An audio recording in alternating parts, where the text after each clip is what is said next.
யசோதாவுக்கு தன்னோட மகன் கிருஷ்ணனை நினைக்கும் போது எப்பவுமே பிரமிப்பு தான். கிருஷ்ணனோட ஒவ்வொரு நிலைகளையும் பார்த்து யசோதா படுற ஆச்சரியத்துக்கு அளவே இல்லை. அடுத்து வர சின்ன கண்ணன் டான்ஸ்ல 2 கதைகளை அழகா சொல்லியிருக்காங்க. முதல் கதை புட்டானா அப்படிங்கிற ஒரு அரக்கி கிருஷ்ண குழந்தையா இருக்கும்போது விஷப்பாலை புகுட்டி கொல்ல பார்த்த கதை. 2வது கதை நம்ம எல்லாருக்குமே தெரிஞ்ச கதை தான், கிருஷ்ணன் மண்ணு தின்ன கதை. கிருஷ்ணன் மண்ணு சாப்பிட்டப்போ யசோதா கிருஷ்ணனை வாயை திறக்க சொன்னாங்க. கிருஷ்ணா வாயை திறந்தப்போ உலகமே தெரிஞ்சதை பார்த்து திகிச்சு போயிட்டாங்க. இந்த 2 கதைகளையும் நடனமா ஆடுறதுக்கு சின்ன கண்ணன் குரூப் மேடைக்கு வரப்போறாங்க. இந்த டான்ஸை கொரியோகிராஃப் பண்ணது அஞ்சு ஆஷ்லி.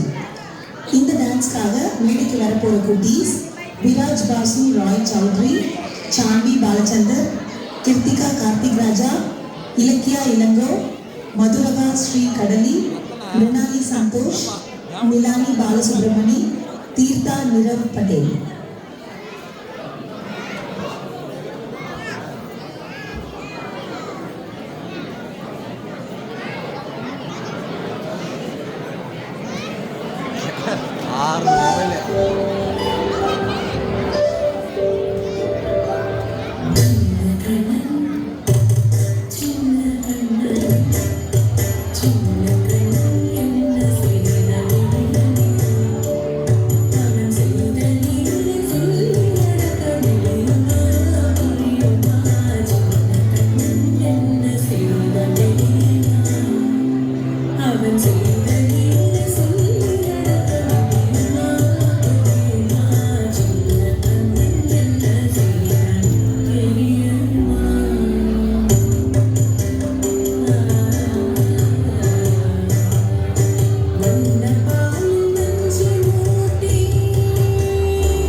சின்ன கண்ணன்